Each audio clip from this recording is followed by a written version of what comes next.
يا بلبل الأغصان غرد مدى الأزمان عن أهل وحي الله عن حمل. إن الحمد لله والصلاة والسلام على رسول الله من لا نبي بعد أما بعد. সম্মানিত সুধী যারা আমাদের চ্যানেলটি দেখছেন আপনাদের সকলকে জানাই আন্তরিক মোবারকবাদ। আজ আমরা আলোচনা করব সূরা বাকারার 256 নং আয়াত থেকে।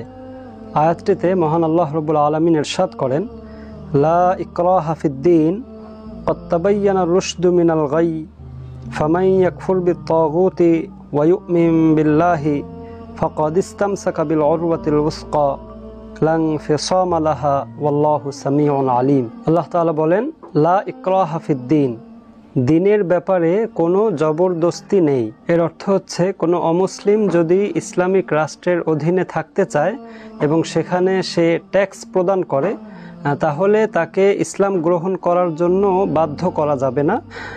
তবে কেউ যদি মুসলিম হয়ে যায় তখন অবশ্যই একজন রাষ্ট্রপ্রধানের দায়িত্ব থাকবে যে সে ইসলামের যে আইনগুলো অমান্য করছে, ইসলামের যে হদুদগুলো রয়েছে সেগুলো যদি অমান্য করে তার উপরে অবশ্যই ইসলামের যে শাস্তি বিধান রয়েছে সেটা তার উপর কার্যকর হবে। কদ তাবায়্যানা রুশদু মিনাল গায়্যি, খারাপ থেকে সুপথ পার্থক্য হয়ে গেছে, সুস্পষ্ট হয়ে গেছে। ফামান ইয়াকফুর বিত-তাগুতি, সুতরাং যেই ব্যক্তি তাগুতকে অস্বীকার করে, ওয়ায়ুমিন বিল্লাহি, এবং আল্লাহ রাব্বুল আলামিনের প্রতি ঈমান আনে, ফাকাদ ইসতামসাকা বিল উরওয়াতিল ওয়াসকা, সে একটি শক্ত রশিকে ধারণ করে যেই রশিটি লাং ফিসামা লাহা, কখনোই ছুটে যাবার নয়। আল্লাহু সামিউন আলিম, আল্লাহ রাব্বুল আলামিন সবকিছু শোনেন এবং তিনি সবকিছুই জানেন।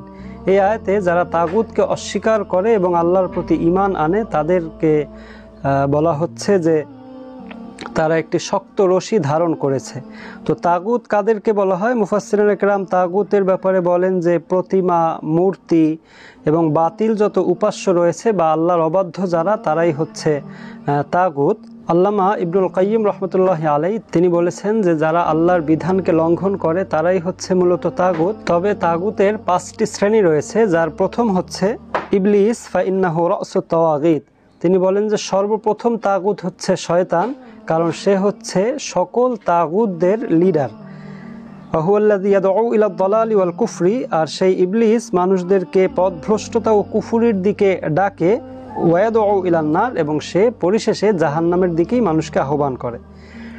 দ্বিতীয় তাগুত হচ্ছে মান আবাদা মিন দুনিল্লাহি ওয়া হুয়া রাদিন বিযালিক, যে ব্যক্তি আল্লাহকে বাদ দিয়ে অন্য কাউকে ডাকে আর যাকে ডাকা হয় সে এই ডাকার উপর রাজি থাকে যে আমার উপাসনা করা হচ্ছে, আমার ইবাদত বন্দি করা হচ্ছে। তৃতীয় নম্বর হচ্ছে মানিদ্দা শাইআম মিন ইলমিল গায়বি, যে ব্যক্তি অদৃশ্যের জ্ঞান আছে এই কথা বলে মানুষকে নিজের দিকে আকৃষ্ট করে, তো সেই ব্যক্তিও হচ্ছে আসলে তাগুত। চতুর্থ নম্বর হচ্ছে মান দাআন নাসা ইলা ইবাদাতি নাফসিহি, যেই ব্যক্তি মানুষকে নিজের ইবাদত করার দিকে ডাকে যে তোমরা আমার ইবাদত করো, আমার উপাসনা করো, আমার কথা মানো আল্লাহকে বাদ দিয়ে, সেও হচ্ছে তাগুত।